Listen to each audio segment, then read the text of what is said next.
technical difficulties. Not really. I just had to update my iPad so I could be on Facebook, Instagram, and YouTube all at the same time. Hopefully this works. I probably suck at the bandwidth out of this, the internet at work, but I think I'm on a separate internet connection for Facebook than I am for Instagram and the YouTube. So it's gonna be a little bit different today. I've been doing a lot of electric stuff lately.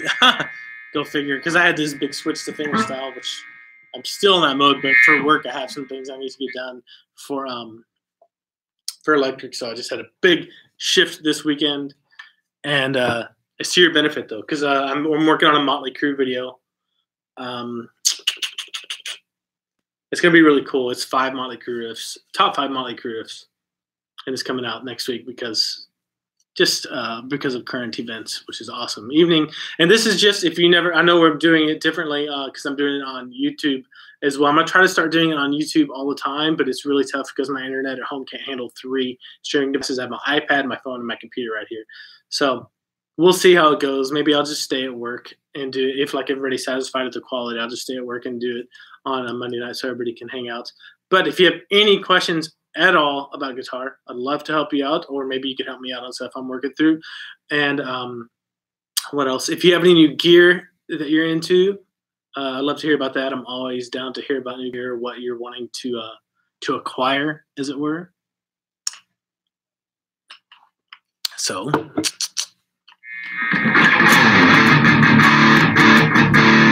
it's been a rare day for me. I actually cranked up my Mesa Boogie and my guitar, my Les Paul. I didn't do anything to the setup on it. I just dropped it a whole step to D, so I have to play really light. And because Motley Crue almost always downtunes a whole step. Hey, Kareem, William, Cumming Central.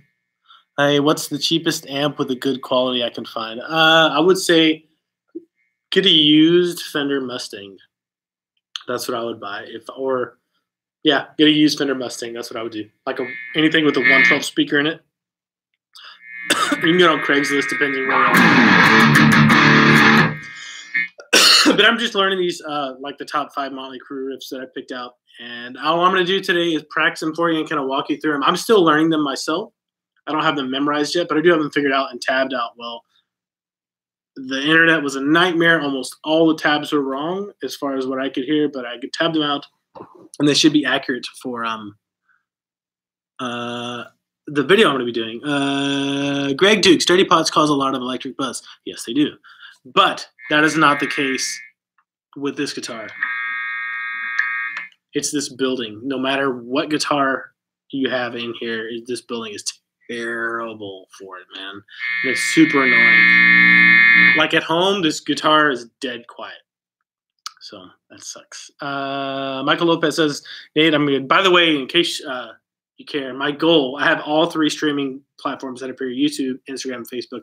My goal for this one is to not have a voice when I go home. So keep the questions coming or the conversation coming.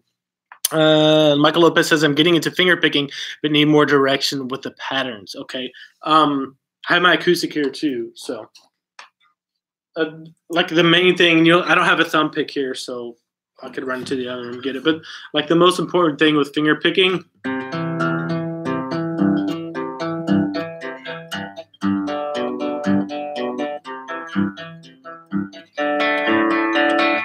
is to get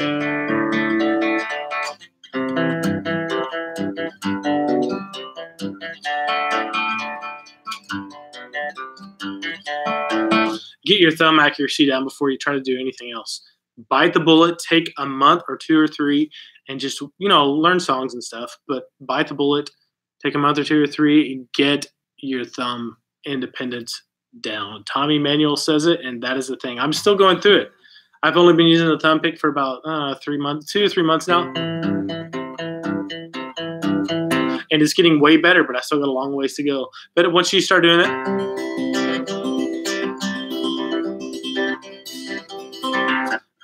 standard finger picking patterns like that will become much easier for you. So take the time, bite the bullet, and get that down. Where am I from, Kareem? I am originally from Texas. I grew up in Houston, moved to Austin, then moved where I am now, Vancouver, BC, just outside of Vancouver in a town called Abbotsford. So that's where I currently am right now. Surge protector for the building. I've tried everything, man. Daryl, I've tried everything. I plugged directly into a Furman power conditioner. The building needs to have everything redone and rewired. That's all there is to it. Bow Rap Solo. I don't know what that is, man. I'm sorry. Let's see. He's going to Instagram here. Logan M. Saul says, what are your thoughts on the Strymon Big Sky? I love it, man. I think it sounds freaking fantastic. They're expensive and they take up a lot of real estate on your pedal board, so it depends what your goals are with your playing. There are other things out there that I think get the job done just as good, because I'm not a huge effects guy. Like, I prefer to just I have no pedal going into this amp right now. And I don't know how that sounds to you guys, but it sounds freaking awesome in here. It sounds really good. It's not cranked up that loud, but it's enough to where the amp's starting to come alive a little bit. I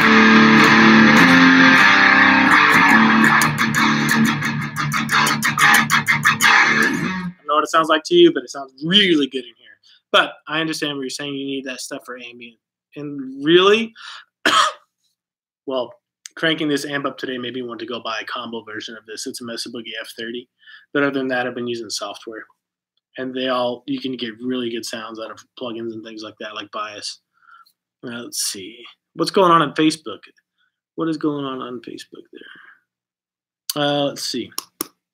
Ever change your tubes on your Mesa Boogie? A waste of money? Not this Mesa Boogie, because I haven't had it that long. But I used to have a Mesa Boogie F30, a combo, that I had to sell before I moved up to Canada because I needed money to move up here. I needed gas money to drive up here. And I just didn't have room for it. So both things. But yeah, I have changed tubes on a Mesa Boogie before. If it's been a long time, like 2, 3, 4, 5 years since you changed your amp tubes on your amp, they're excuse me, you're definitely going to benefit from changing your tubes. It's like power tubes only last so long and they start to get really saggy and powerless. Preamp tubes to a lesser degree. Bohemian Rhapsody. I don't know Bohemian Rhapsody. Maybe I should do 5 Queen riffs you should learn. I don't think it's a waste of money, man. If your amp is sounding kind of lackluster, I would definitely look into changing tubes for sure.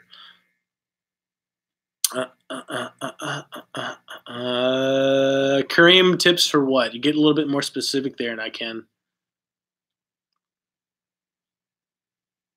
I'm gonna pull up this Guitar Pro chart and just start going through some of these Motley Crue riffs. What's that one? Man, I got something in my throat. Yeah, like I just tabbed these out on Saturday, and I started learning them today. So don't be too rude.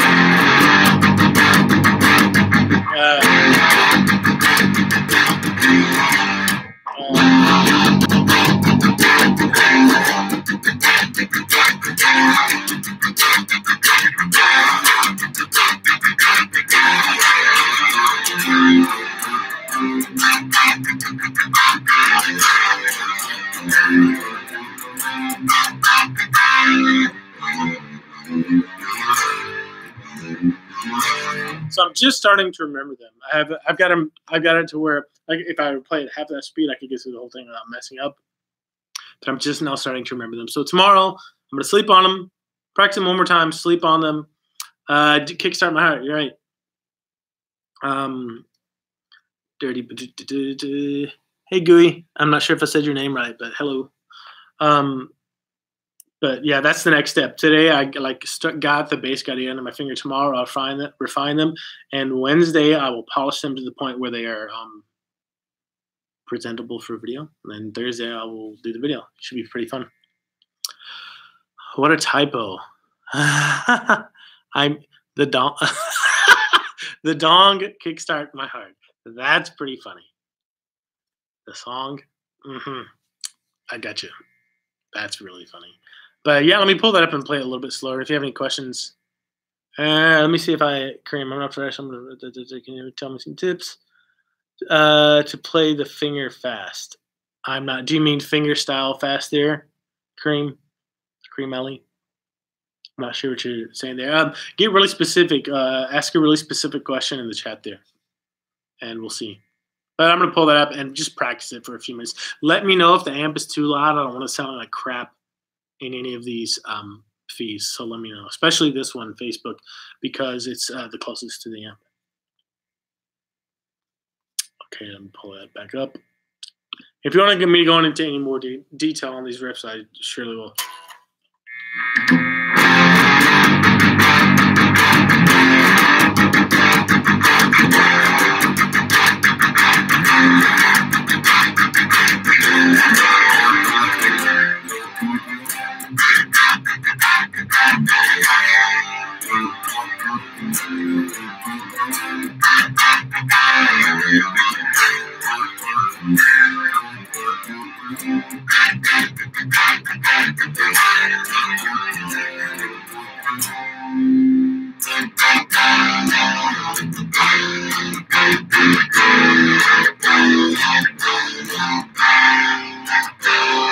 That just sounds so freaking good, man. I know you guys probably can't tell live through this, but it sounds really good in this room. Okay. Cool. Got some things here in Facebook. Hey, Jeff Savage. Good last name, man. Awesome. I got a Spectrum electric guitar on Craigslist for $30. Awesome. Cubing Central. That's great, man. I don't know about Spectrum electric guitars, but a guitar for $30 sounds great. Michael Kennan Jr. says, how would you recommend starting to learn to solo? First, I'll start with your blues scale, I would say.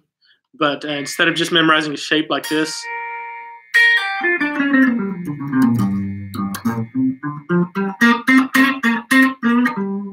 I would try to learn like the arpeggios in that scale. So just get a loop of like an A minor chord, or get a looper pedal and put an A minor chord in.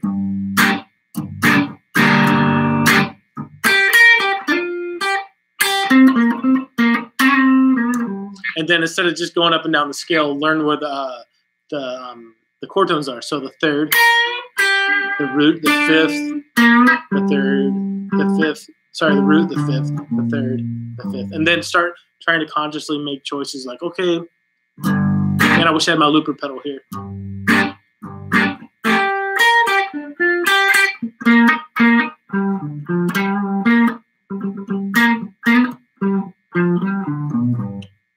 And then when, like if you're playing through blues, when it goes to the 4 chord,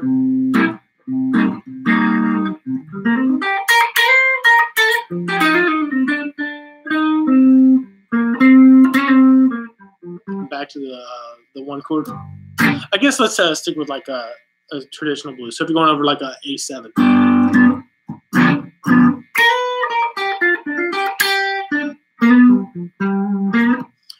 It's important that you don't just meander through a shape. It's important that you know exactly what notes that you're playing. So I'm playing the third of the chord here, or the lower third of the chord here, to the root. There's a root here,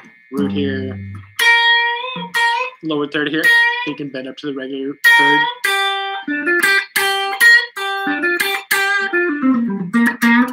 That way you don't get stuck into this.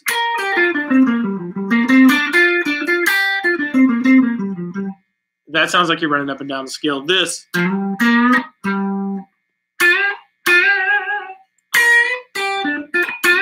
sounds like you know what you're playing and you're doing some phrasing, right? So that's what I would do. Learn the arpeggio within that scale shape. And then start like when you go to the 4 chord, when it changes to the 4 chord in the blues.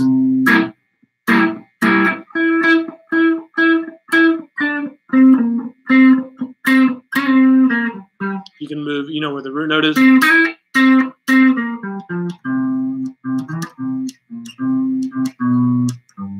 And then when you go back to the 1 chord, you know where the root notes are. You know where the 5th is. And when it goes to the 5 chord, root note for the 5 chord is. So learn where the, like when you don't just wander randomly through the scale shape. A good starting point would be when you're over the 1 chord, play the root notes.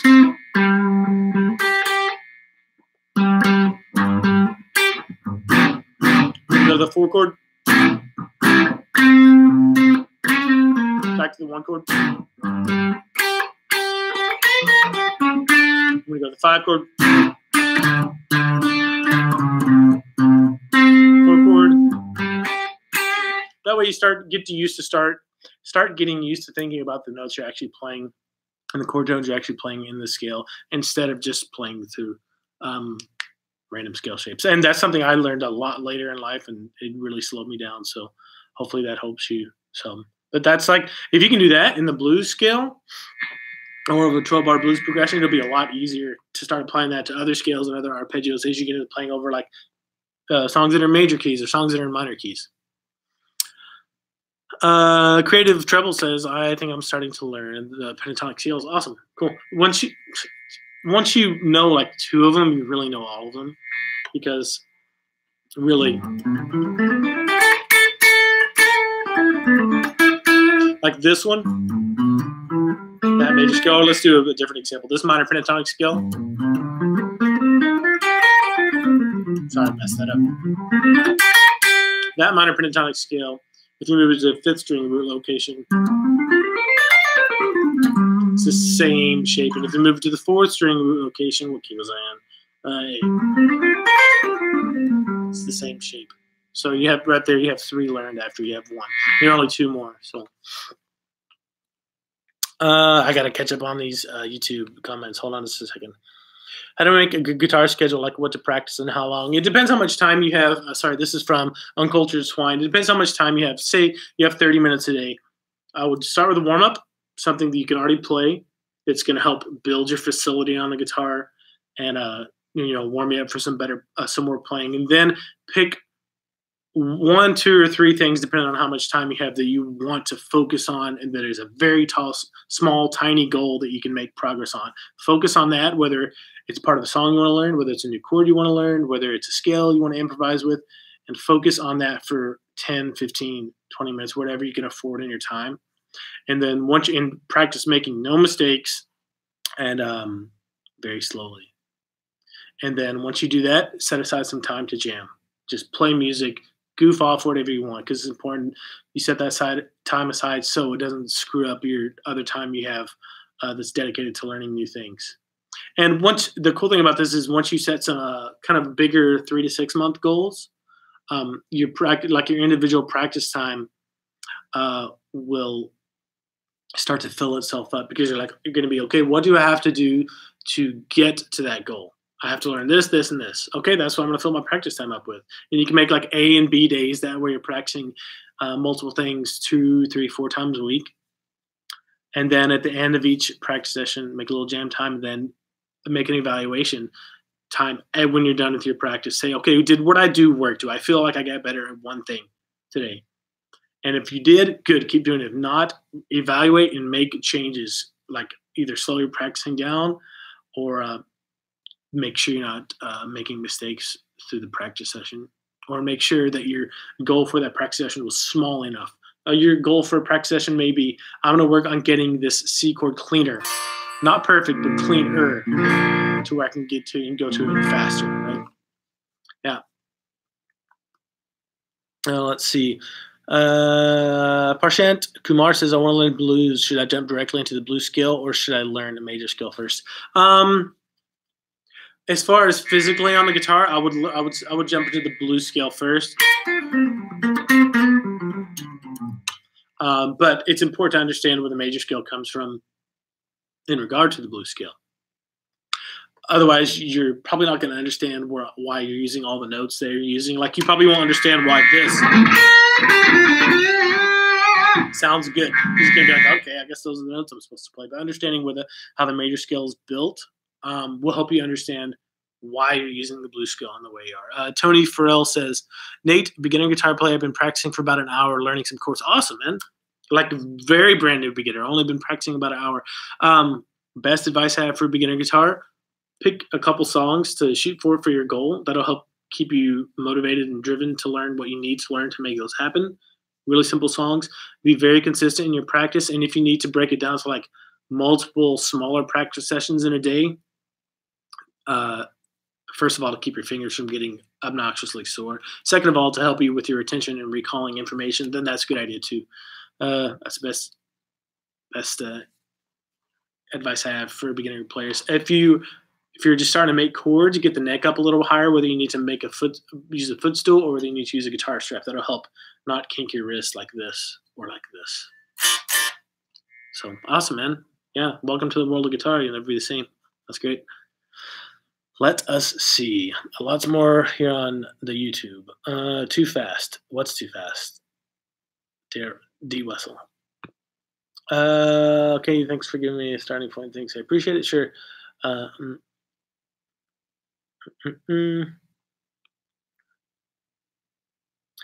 I don't know.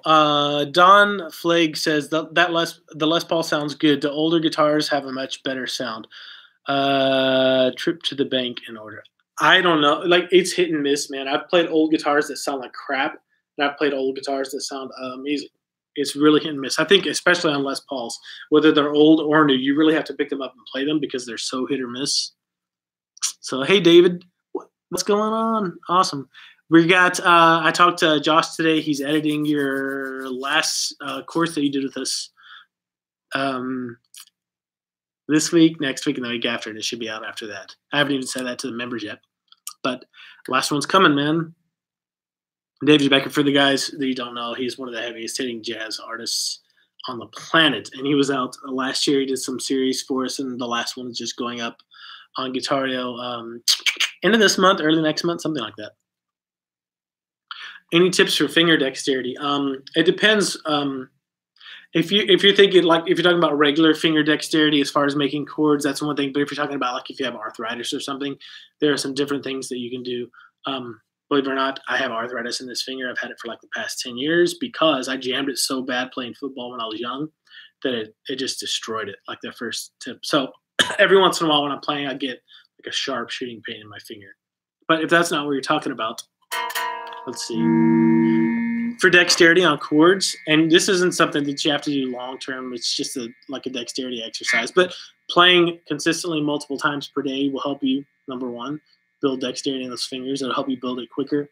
But an exercise, let me see if I can get this thing to oh no.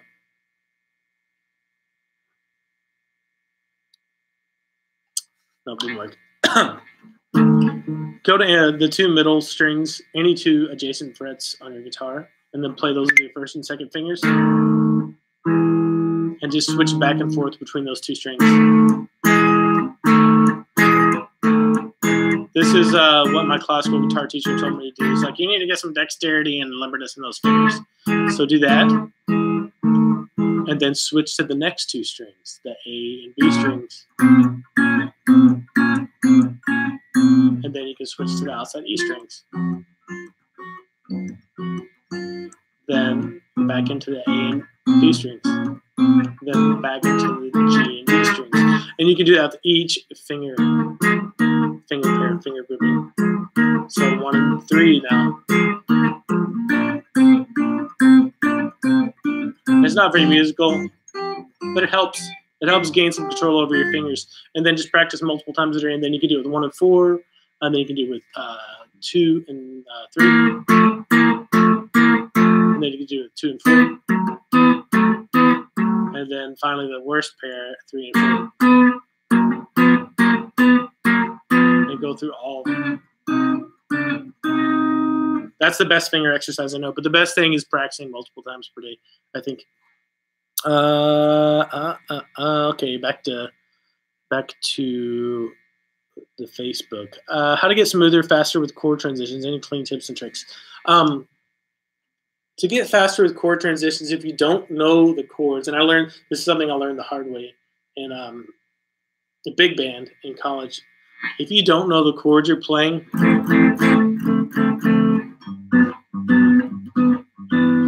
very well on their own before trying to switch between them, then trying to switch between them is just going to be impossible and frustrating. So, like the best example I have for this, I was learning a G major 7 to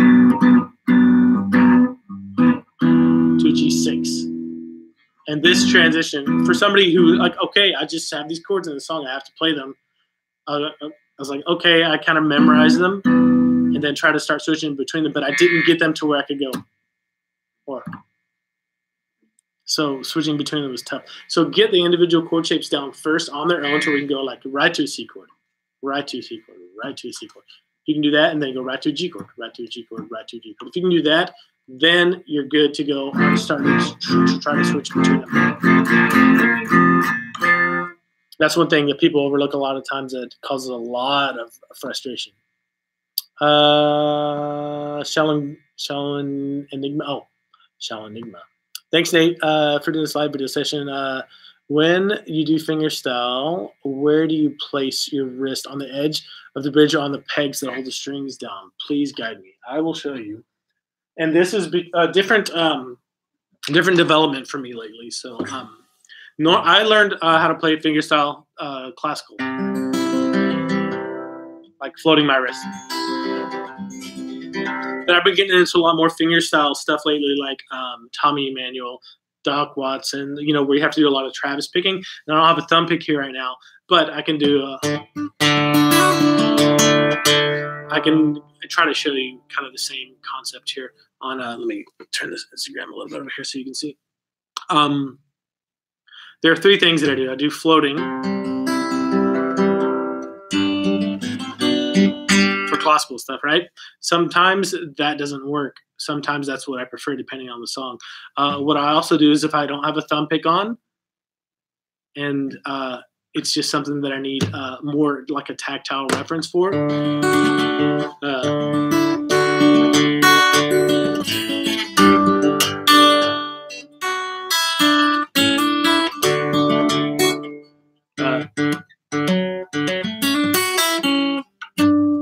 That's something I'm working on right now. And then this is the technique I use for it because I don't feel like classical is working for me on that. I put the palm of my hand right here on the bridge of the guitar, right above the pegs. Man, I wish I knew this song better. It's a really good example.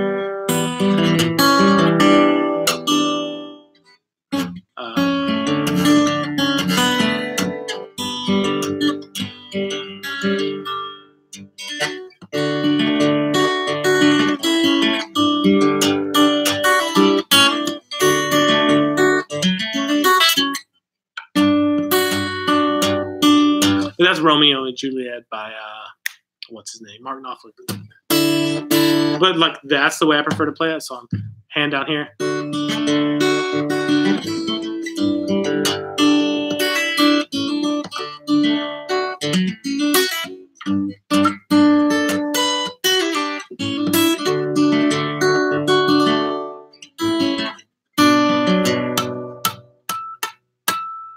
But that's the second way. The third way is to have a thumb pick. And when I do that, it's a little bit different.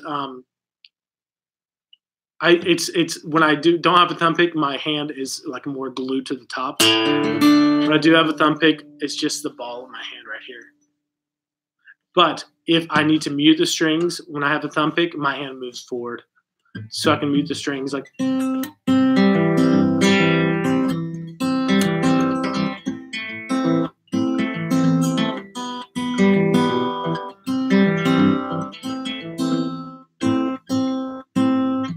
It's tough without a thumb pick because I'm so used to it.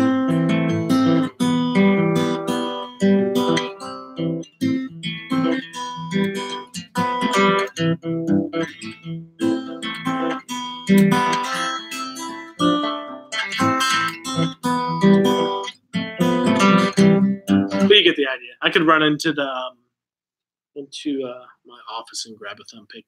But that answers your question. It's right here if it's no thumb pick, and a little bit less palm if I have a thumb pick, and then forward if I want to mute the strings like.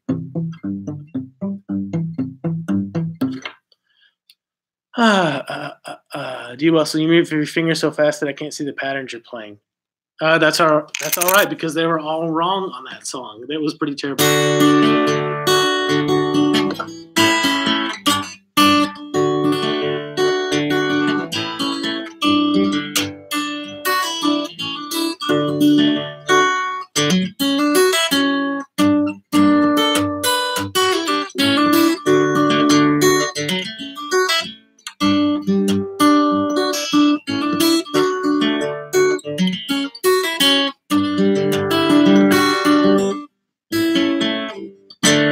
That's a tune I'm learning. It's called Romeo and Juliet, but it's not Mark Knopfler's version of it. It's Monty Montgomery's version of it.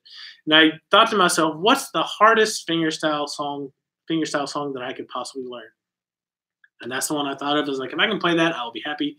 And I feel like I could learn pretty much anything. So it's probably gonna take another 4 months to learn that whole tune. And it's really weird. It's like through composed. It's not very consistent with patterns. So I'm notating it out.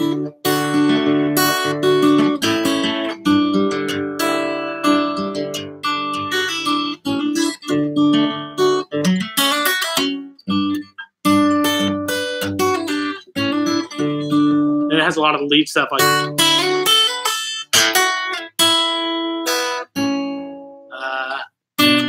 lot of harmonic stuff like that.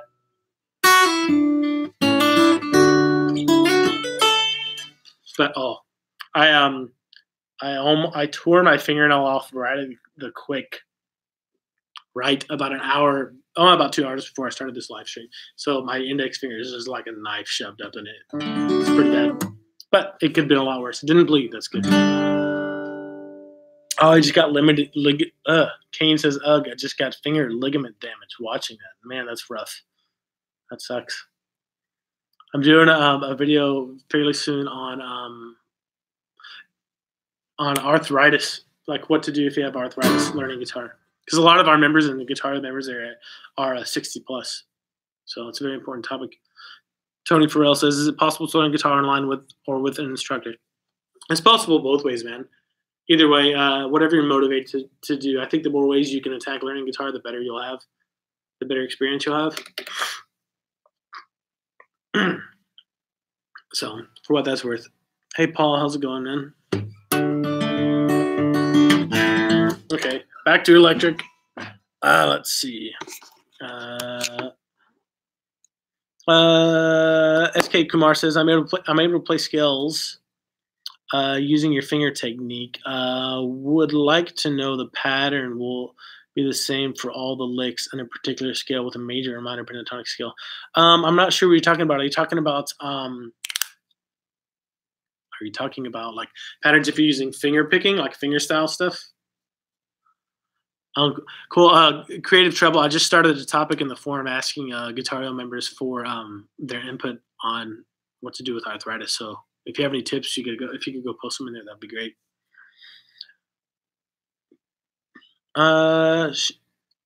It says, thank you. I would love, would placing it on the pegs change the sound?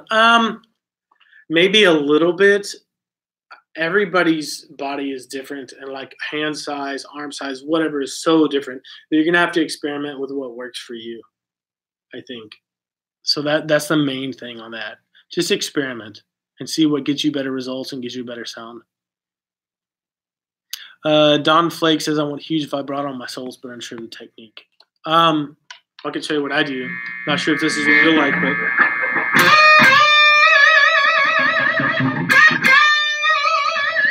that's all I do for vibrato. At least like that on higher strings. Thumb over the neck, Eric Clapton style. Push up with as many fingers as I can. So I have 1, 2, and 3 right here. Sorry, 1, 2, 3. And then just push up. And I don't let it come all the way back down if I'm bending. If I'm not bending, I do let it come back down to the resting position.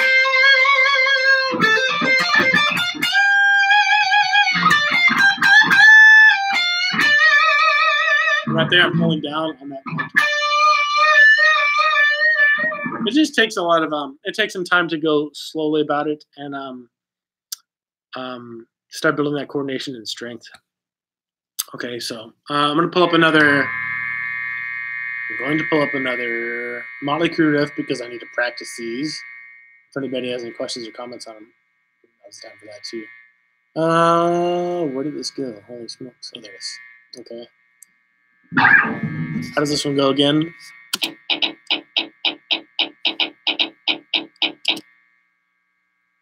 Okay, this one I'm barely remembering.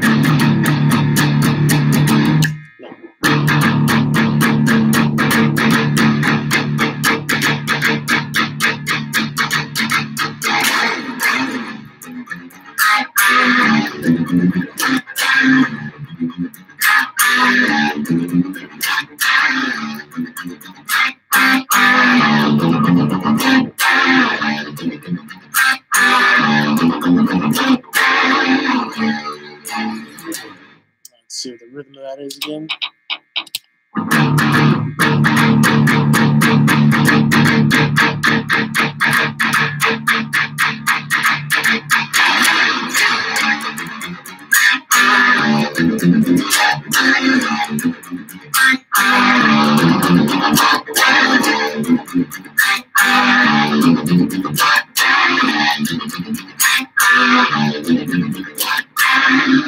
So I've got it memorized, but I don't have it memorized. I can't play it up to speed cleanly yet. So nice. Just thanks. Yeah, it's really like I love this amp, man. This is I want to go get a combo of this, sell this one and get a combo, but I love the way this head sounds through this cab. So I don't know. I really like it though. LM Unity Entertainment says, hello, I'm muting the 5th string when I play the G chord. Is that normal? Yes. Long story short, yes. So if you're playing a G chord and this string is getting muted, somebody posted this in the forums today. Or maybe on Acoustic Guitar Made Easy comments. Yeah, I think that's what it was. Hey, Todd, how's it going? Hey, Nate, thanks for all the help. You just showed. Yeah, sure.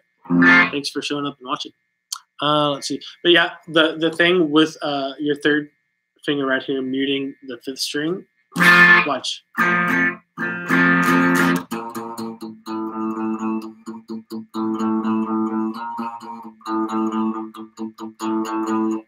The first 2 things you want to do, well, there's a lot of things you want to do, but like the 2 most common things that stop this from getting clean is raise the guitar up a little bit with either a footstool or a strap, and then bring your elbow in. Watch what happens. See how my fingers are coming in at an angle here? When my elbow's out, my elbow comes in a little bit or even just like hangs down.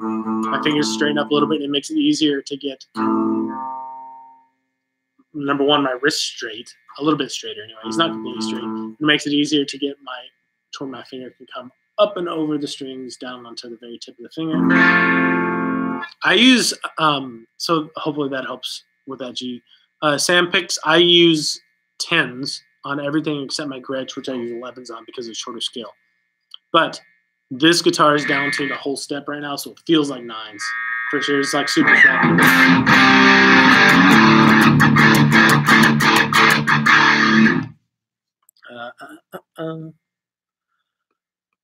Okay, let's see.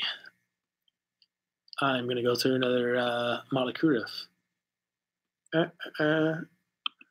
This one's probably, I don't know if it's the weirdest one, but it's like none of the tabs online are right on it.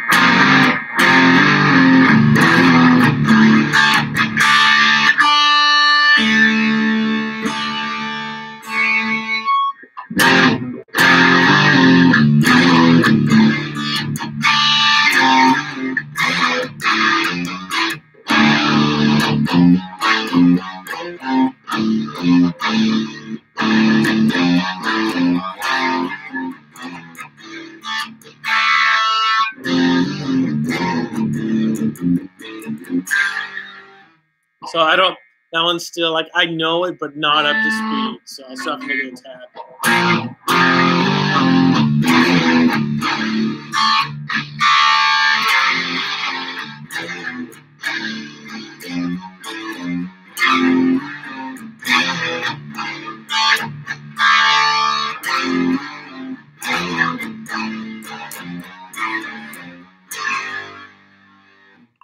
So Girls, Girls, Girls. Super classic riff, and there's a lot of sliding in it.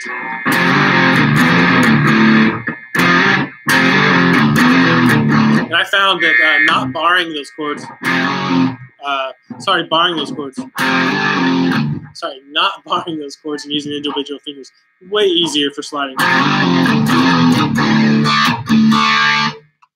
So, switching between chords, F to C chord is killing me. Yeah, you don't need to make that full F chord all the time, Todd.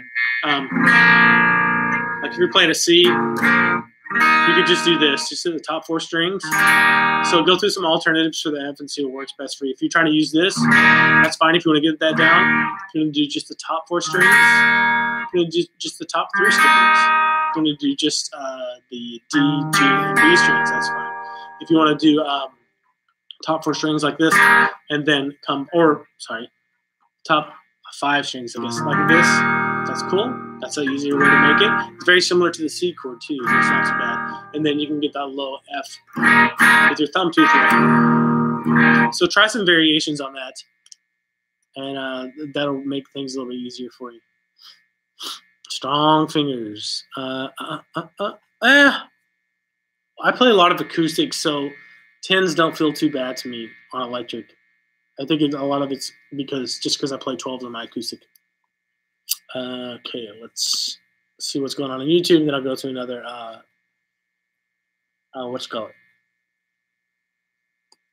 Motley Crue riff.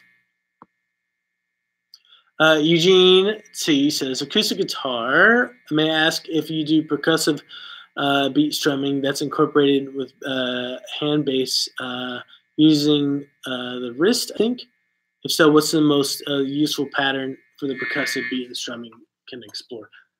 Hold on just a second. I'm going to go grab a thumb pick because that's what I use for that. Hold on just a second.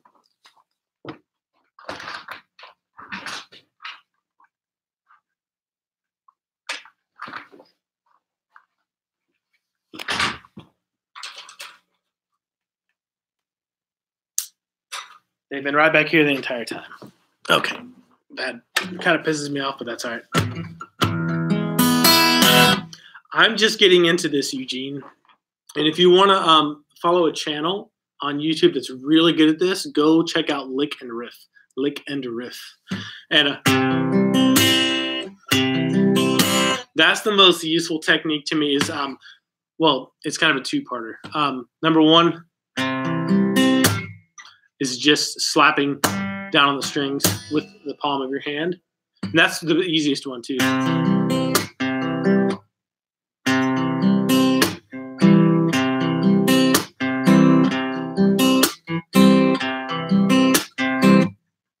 And all you're doing is basically doing a snare drum on beat 3. 1 and 2 and 3 and 4. 1 and 2 and 3 and 4.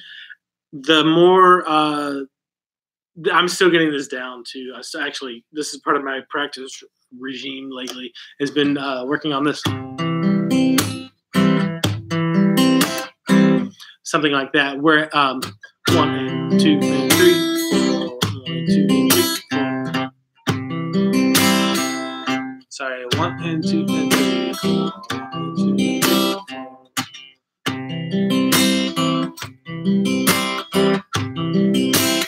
So being able to hit a bass note and thump at the same time. I'll turn this way so you can see it. And it's kind of violent. I can only practice so much of this a day because it really takes it out of you. You know, you're hitting it pretty hard to get it to thump like that.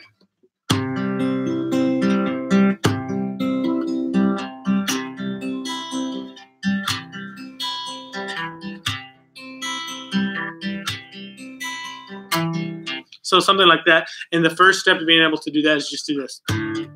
That's it. Get to where either with a thumb pick or without, you can do that. And it takes a while. Like I've been working on this for probably 3 weeks. And I'm just now getting to where I can accurately hit a bass note.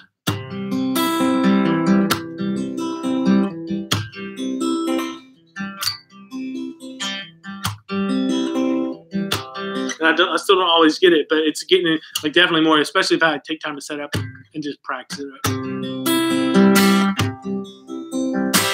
And the third one is like strumming out like that, while still hitting the palm of your hand on the guitar here.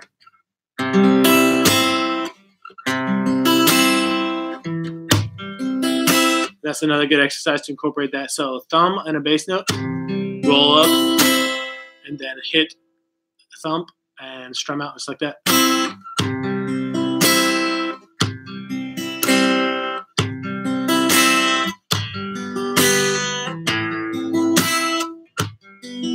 I still got a long ways to go on that stuff, but it feels a lot better than it did when I started. I think by the end of this year, I'll be pretty McDeece at that kind of stuff. So let me pull up this other riff.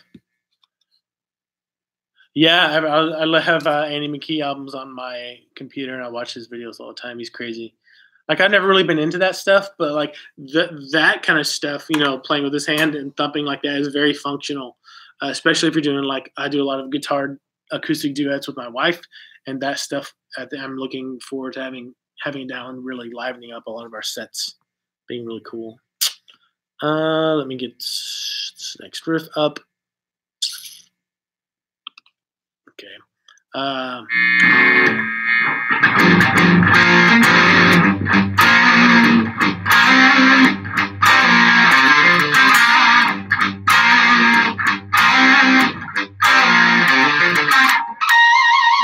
It's hard to get that pinch in there every time. It's coming though. It's a lot better than it was this morning.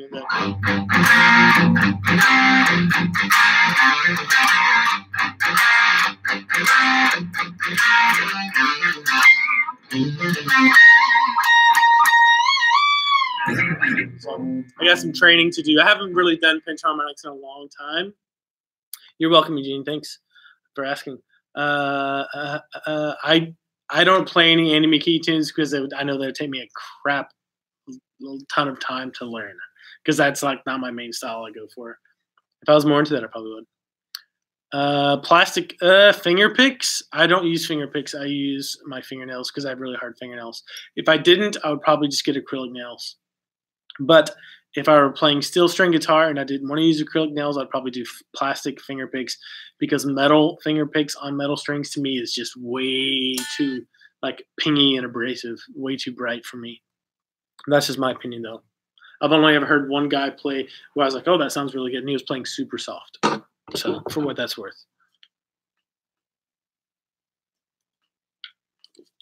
Charlene Chambly. No, we've never done live chat together. We do in the members area, like on live Tuesdays. She's done a couple of live lessons with me before, but never anything informal like this. She can, if you guys think that would be cool, because I usually do these from my house, which is, you know, she's usually out there either working on her own music stuff or some other things in the living room. So yeah, we could do some songs. We have a show coming up that we need to rehearse for next week, so maybe we'll do a little mini dress rehearsal on here. Cool. Let's see. Okay, I only have one more Motley Crue riff, and hopefully I'll get them. Yeah, sure, we could do that. She can stream it on her channel too, which would be great. There seems to be a lot more, like, I've been thinking about doing this on YouTube a lot more lately. I don't see why not. There's a lot of people here. One more Motley Crue riff. Which one is it? This one was the weirdest one to me, and this one is the one I know the least. Let's see what it sounds like first, real quick. That's right.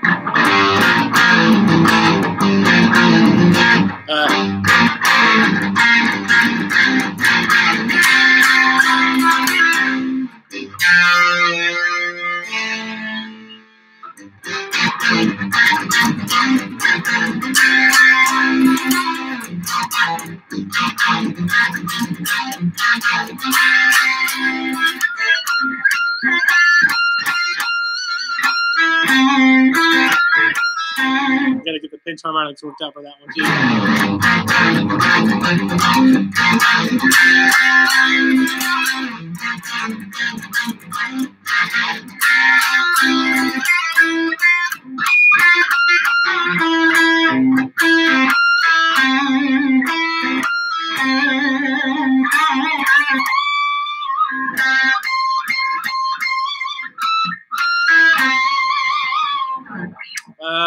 Yeah, that one's Wild Side. That's actually, it's not the first time I heard the song. It's the first time I paid attention to it, like Saturday.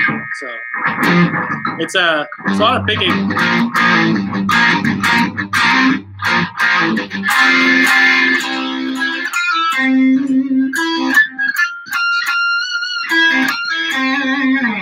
So that one has some work to do still, but tomorrow will be the woodshed day, and the day after that will be a polish day, and hopefully I'll have it up by then.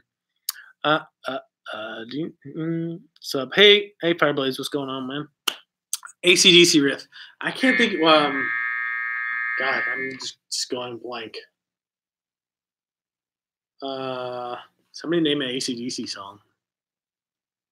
Yeah, the Motley Crue riffs are for a lesson I'm filming on Thursday. Top 5 Motley Crue riffs. Sam Picks, does Jordan play with you guys all the time?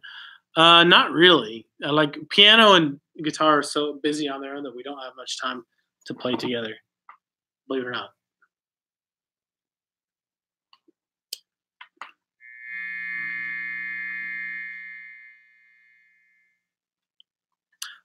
Do you mind, Eugene C says, do you mind demonstrating a funk acoustic guitar pattern that you use a lot? I really don't use much funk acoustic guitar patterns.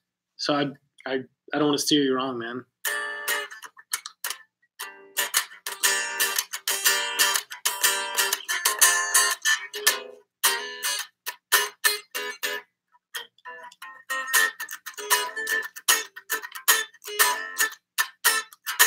Like I don't differentiate between electric and acoustic when it comes to like funk stuff. I don't play a lot of funk.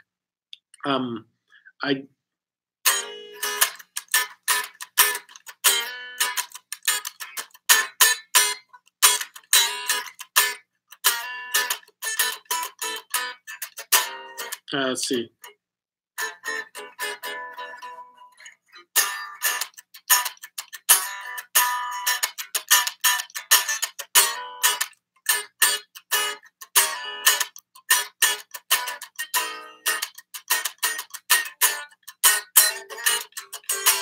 Sorry about that. There you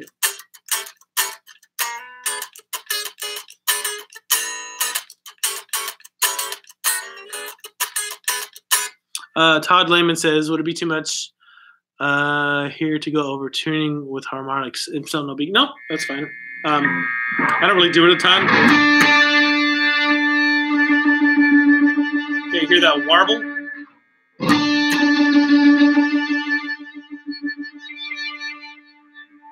It's getting slower.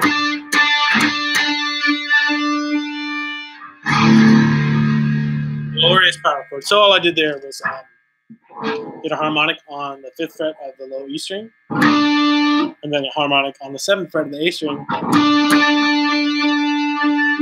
and threw it out of tune a little bit.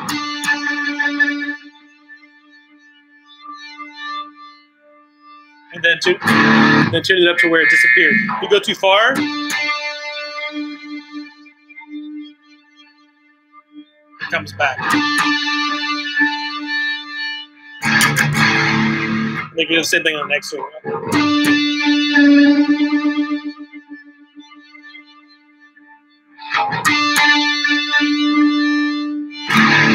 The same thing on the next string, 5th fret of the A string, and the 5th fret of the D string, then tune the D string.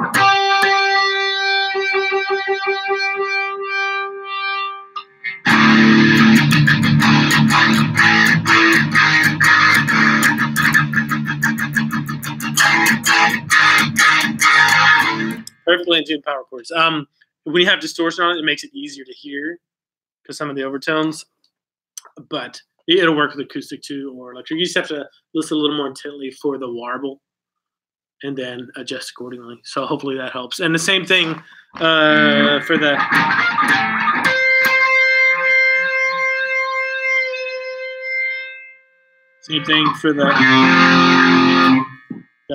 D and G strings, and then to tune the B string, I just hit the open D string and 3rd fret of the B. No harmonics there, and then finally.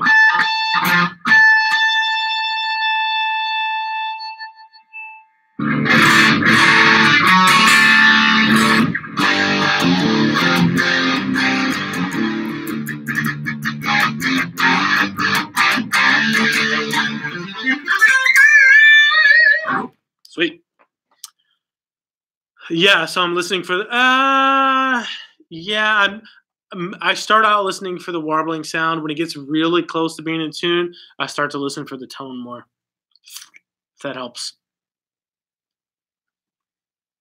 Do I know how to play any John Mayer songs? I used to know how to play Slow Dancing in a Burning Room, but that was a long time ago, and I don't think I remember.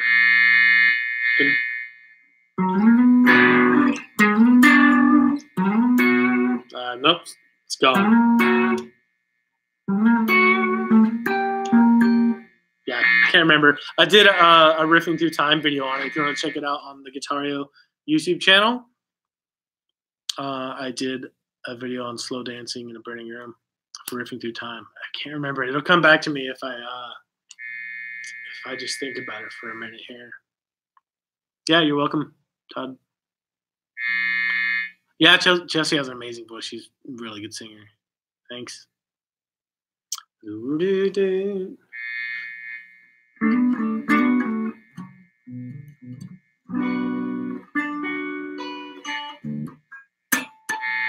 get this thing in tune.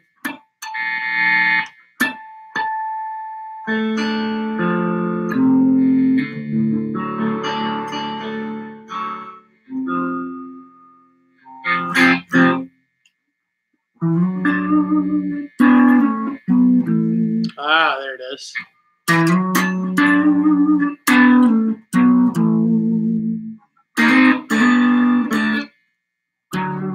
There it is.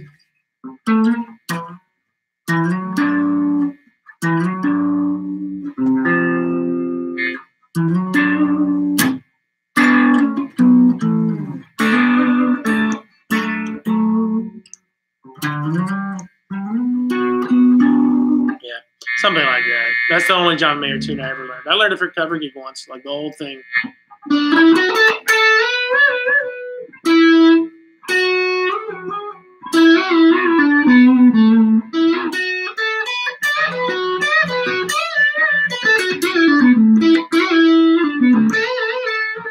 Solo is something like that. Man, it's been 2 years since I played that, the whole song, anyways. Afterlife by A7X. I don't know that song. Sorry, man. I don't think I've ever heard it. It's possible that I have. I don't know. This makes me. I am going to switch to the clean channel on this amp real quick. Now that I'm done with the Motley Crue stuff.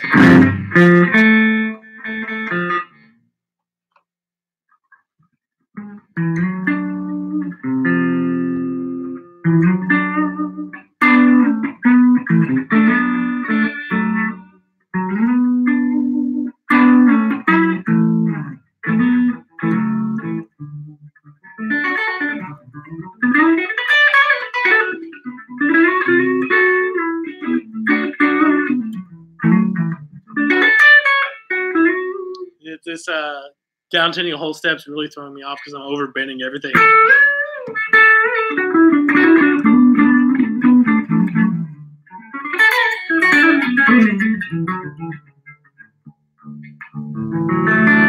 See how low this tuning is? And the strings need to be changed too.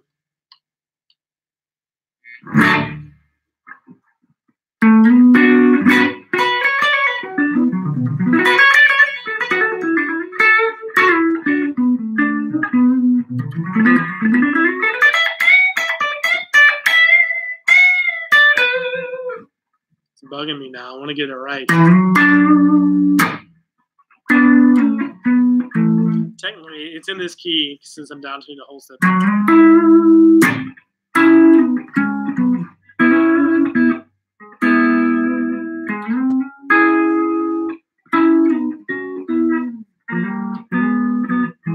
Something like that.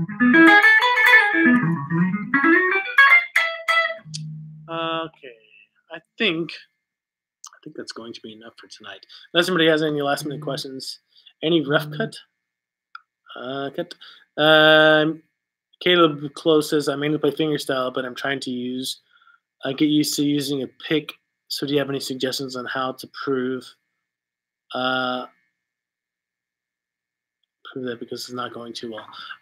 First of all, just commit to it for a few weeks, like more than a few weeks, like a month or two, And the more you force yourself to do it, the easier it will get. It's the same thing with me, like using a thumb pick. I suck at using a thumb pick still, but I'm forcing myself to use it more and more. I'm getting better at it.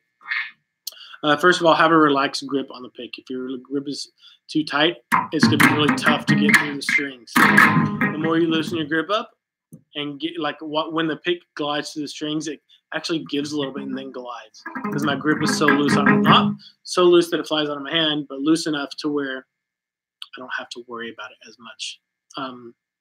So that's number one, loose grip on the pick. Number two, try to think about a flicking motion or rotational movement when you're picking, not like this. Don't lock your wrist and jump to it. That's the equivalent of tensing up and getting a really tight grip on your pick. It's going to make it hard to get to the strings. So loosen your grip and then think about the rotation.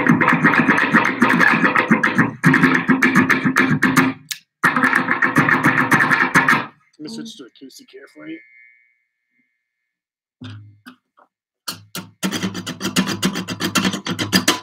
Also, let me switch to a pick that's not 2 millimeters and pointy. Let's see. This will work. Okay.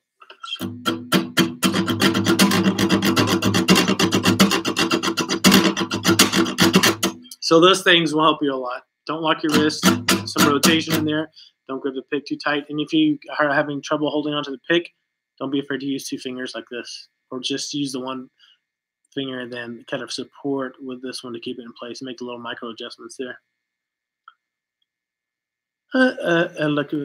Is it okay if you start up with electric rather than acoustic? Sure, if that's what you have, or if that's what you're more passionate about, then go for it. Don't close your eyes. I don't know that song, man. Sorry. Helix. I used to have one. I sold it. I like it, but my problem with it was I felt like I had to dig in too much to the strings to get what normal sound that would come out of an amp. So I just got rid of it because it was changing my guitar technique too much. I have been using Bias FX and just my amps lately. I really want a Kemper, but that's $3,000, so we'll see.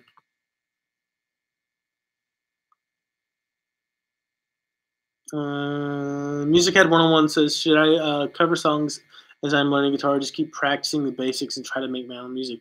I would learn cover songs, man. Like in addition to, like along with all the other stuff you're doing, always have either be writing songs or always be learning songs, because what you're doing is building your vocabulary and you're learning how all these people before you used all the elements of playing, chords, scales, technique, strumming, all of these things in the context of great songs. It helps you understand how to use them, and it starts building your vocabulary in your library, right? So learning songs is always really important to see how stuff actually works. Oh, I don't know the band Helix, man.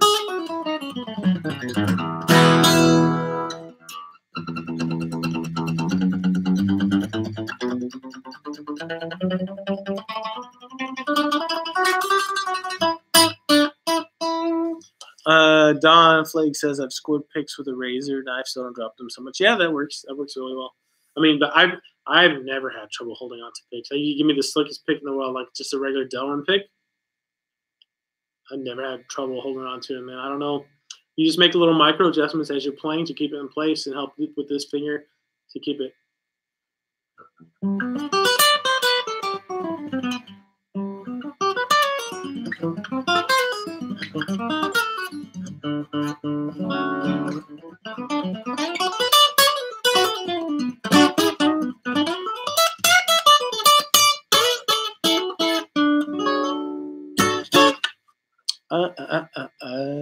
Cool. Well, I think it's going to be it for tonight, guys. I guess to go home and get some dinner, go for a run, do some more practice on these Motley Crue tunes, and we'll see you tomorrow here on YouTube if you, or the members area, if you come out for the Guitar Live broadcast. It's just a Q&A tomorrow, kind of like today, but more formal, I guess. Not really. They're pretty informal.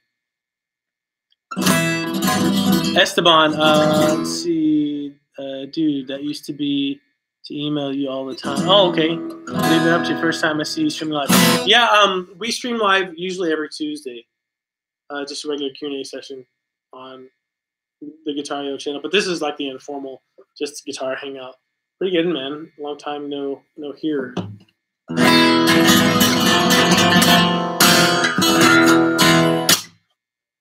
Last time you told me you were into fingerstyle. Yeah, I'm headed back around that direction. I don't know how long ago that was.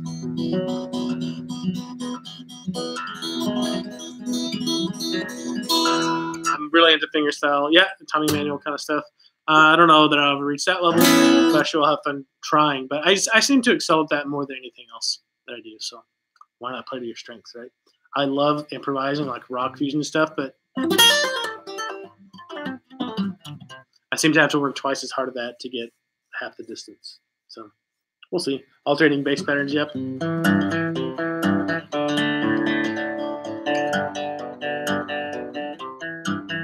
Yep, that kind of stuff. Or